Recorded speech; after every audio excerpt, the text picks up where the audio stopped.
The next film we are discussing is 1995's Seven, perhaps the most infamous of serial killer films. This was director David Fincher's first feature film after a long career in doing music videos. It was actually his second. It was. Alien 3. You're right, yes. Forgive me. So, his second film after... Okay. But a lot of people try to figure out Alien 3. Yes. So, but, okay, this is his first film without a lot of studio interference. Good point! Reason for the increasing quality. This film is a... if you want to cover some of the more of the plot, you can. But pretty much we have a serial killer who is following the 7 deadly sins, hence the name Seven, and killing people in just really awful ways, and playing a cat and mouse game with the two lead detectives, Brad Pitt and Morgan Freeman. This is a really important film, in my opinion. For some reason, it builds off of what Pulp Fiction did a year earlier with putting some things on screen that people are really uncomfortable with, especially in the terms of violence, right? And the the darkness. And while Brad Pitt and Morgan Freeman were certainly on everyone's radar at this point, they followed several excellent films into this. This film became such a hit in mainstream and cult that Right. it really put them, I felt like, cemented them as movie stars. Like, right. From there on, you see them like they're carrying films, and so that's why I think it's a really important film. And then also, of course, Kevin Spacey is the other actor who came out of this very well. Everyone involved, this film was so well liked.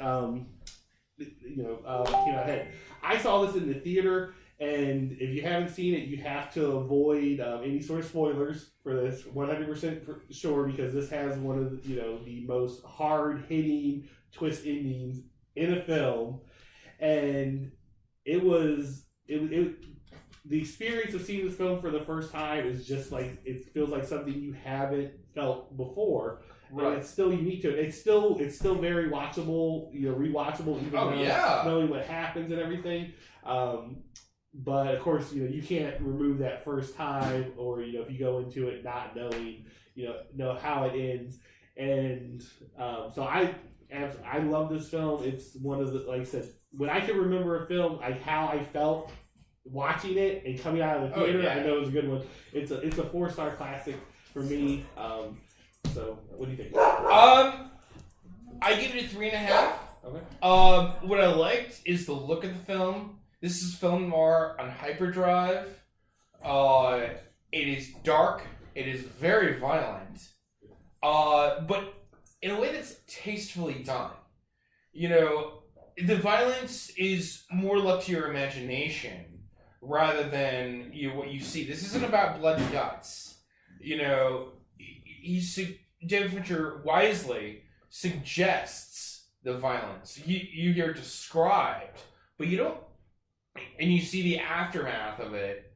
But he's not making it a geek show. This isn't, it's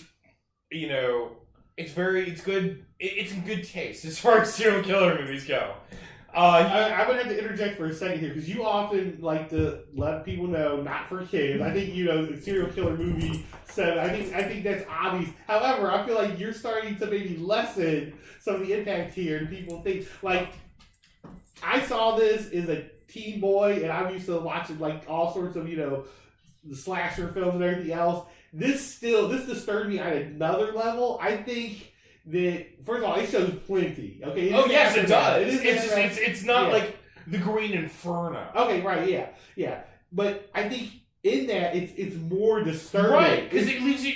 The power of suggestion is paramount for a thriller or horror movie. Yeah. And David Fincher gets our imaginations running wild in this absolutely horrific tale. Yeah. And you've got, as Gene Siskel pointed out, you've got two great actors, Brad Pitt and Morgan Freeman, who have such great chemistry together. With it's natural.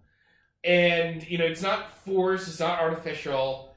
and they work so well together. I'm surprised they haven't done another movie together, and they should. They really should.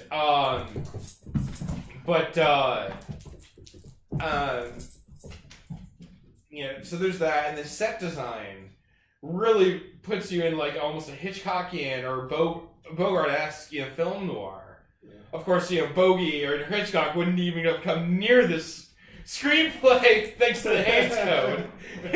But there you have it. And what I like is this increasing amount of dread. What is coming next? What is the killer's next move going to be? And it's also a very smart and literate screenplay. The characters think, they can figure things out, or at least as far as they can. But the killer's always one step ahead of them. And it's a great, psychological thriller. Because this isn't about shootouts. I mean, there is one chase, but it's short and not especially significant. It's a great movie. Yeah. I think the reason I don't give it a 4 out of 4 is because someone unfortunately spoiled the ending twist for me. But even if it, as you said, even if it, is spoiled for you or you've seen it before, it's absolutely rewatchable because, the ending twist, unlike The Sixth Sense, it's not the whole point of the movie, Right. Yeah. And one thing you didn't mention is Gwyneth Paltrow. But it doesn't have great range, but she's basically the only light in all this darkness. And even she gets touched by the evil. With her conversations, which I won't reveal, with Morgan Freeman at the diner, remember? Oh, yeah. Right. And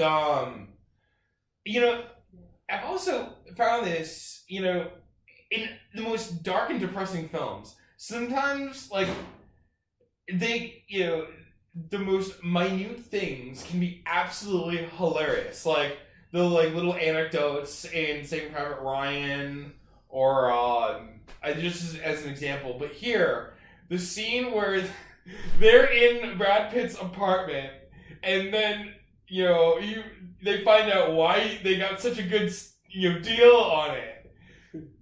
When Morgan Freeman just cracks up laughing, I lost it.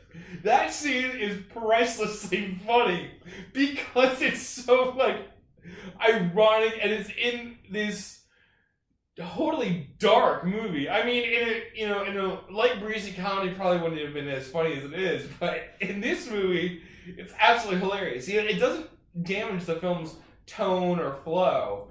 It's like a momentary respite from all this, quite frankly, evil in this movie, and so I appreciated that. Yeah. And I really wish that filmmakers and studios would take chances on movies like this and on real good scripts rather than going for brand names or merchandising or the fan service. Because I think if you have a real good script and a real talented director, you can get top-notch talent to work on it, and if you allow them to do what they do best, you can have a real winner like this one. I think it's a great movie. I really do. Yeah. And you mentioned that little short chase scene. Yeah. And watching it, it's almost like it's like a little throwaway thing because watching a movie of course they're not going to get to the killer that quickly early in the film. So, however, with the ending, it has much more impact in rewatching it because then you want them to get him so bad. Yes, it's so bad. So it makes some. So I rewatch it, and now it's more like, such so close. Yeah. So I kind of wonder, if Spencer, had the right that ahead of time, but it stands up still, and it hasn't aged a day. One thing that I also must mention is that Denzel Washington was offered Brad Pitt's role, but he turned it down because you thought it was too violent. And upon seeing the film, he regrets it to this day. I'm thinking, that would have been interesting to see. I would have loved to have seen what he would do with this character. But, Brad Pitt and Morgan Freeman are just so good here. Yeah. They really are. I mean, they have rarely been better. The only time I can think of that Brad Pitt has ever been better is in a little scene movie that's also just as violent in a different way is California, where he played an actual serial killer. Right. But he's just so good here. I mean, a lot of people think of him as like some sort of matinee idol with like the Ocean's 11 movies or Mr. and Mrs. Smith, but he's one hell of an actor. Well, yeah, I mean, like I said, this was the mainstream success film that he needed, and darker too, because California wasn't on anyone's radar. Yeah, unfortunately. And he had his heartthrob moment in Thelma and Louise, and which wasn't a very good movie, but that's just me. Legends of the Fall, which was a good movie, but not the type of movie anyone was seeing in mass back then. Yeah. So, and on the cover, he's got his long hair. It just played into that, pretty boy. Fabio wannabe. Yeah. So I felt like this was the perfect role. He got, this helped it out. And again, like I said, Morgan Freeman, he was in Shawshank Redemption, my favorite film the year before and stuff, but still, this was more. It's a mainstream success that, like I said, after this, you start seeing them in action. Morgan Freeman's in like an action film with Keanu. Not with his chain reaction. Yeah, the less said about that movie, the better. Yeah, but he's getting now. All of a sudden, people are like, Morgan Freeman can carry a movie. Yeah. And Brad Pitt, and then like I said, this kind of put Kevin Spacey on the scene too. So yeah. But let's not reveal what Kevin Spacey's role is. Let's just because that's another one of the great surprises. But it was great in the movie because you see a name pop up, you have no idea. So now, they're gonna see it, and anyone who hasn't seen it. But again, if you haven't seen it, avoid as much as you can. Just go watch it and with the lights out. There you go. Yeah. Preferably alone. No alcohol necessary, unlike Woo. That's terrifying in a whole other way. Yeah, let's. Anyway, all right. Yeah, so 7 is a great movie. Right. I give it 3.5. And it's 4, and it'll be 4 for you if you don't know the reveal at the end. All right.